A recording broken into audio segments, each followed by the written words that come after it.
চট্টগ্রামের সাগর তীরে দৃষ্টিনন্দন ডিসি পার্কে এখন ফুলের মেলা।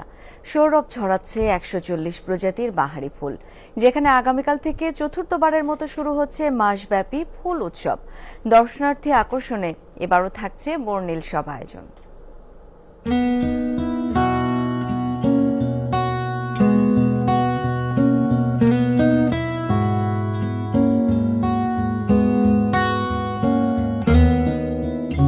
যেদিকে চোখ যায় চারদিকে ফুল আর ফুল, লাল, নীল, হলুদ, গোলাপি, নানা রঙের নানা জাতের ফুল।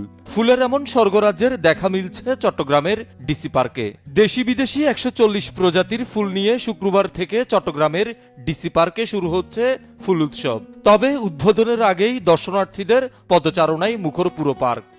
কিনি না, এতগুলো ফুল দেখলে এমনি মনটা শান্তি হয়ে যায়। অনেকেই ঘুরতে আসছে, সবারই মোটামুটি ভালো লাগতেছে। আমি আমার ওয়াইফকে নিয়ে আসছি। আরও আছে ফুল দিয়ে তৈরি গিটার কিংবা ফুলের ঝর্ণা সহ দৃষ্টিনন্দন সব স্থাপনা এবং হ্রদে ময়ূরপঙ্খী নৌকা। ফুলের সৌরভ আর রঙের বাহারে মুগ্ধ সবাই। আসলে মানে মুগ্ধকর সব, এত সুন্দর ফুল, এত এত ভ্যারাইটিস। আসলে জেলা প্রশাসনের উদ্যোগে চতুর্থবারের মতো আয়োজিত ফুল উৎসব চলবে মাসব্যাপী। চেনার সুবিধার্থে প্রতি ফুলের সাথে থাকছে নাম পরিচয়। প্রবেশ মূল্য 50 টাকা।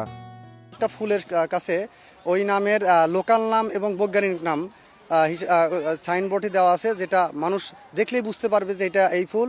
তো বাচ্চা কাচ্চা এবং বড়দের জন্য এটা একটা মেসেজ। উৎসবকে ঘিরে পুরো ডিসি পার্ক সেজেছে নতুন রূপে। শহীদুল সুমন, যমুনা নিউজ, চট্টগ্রাম।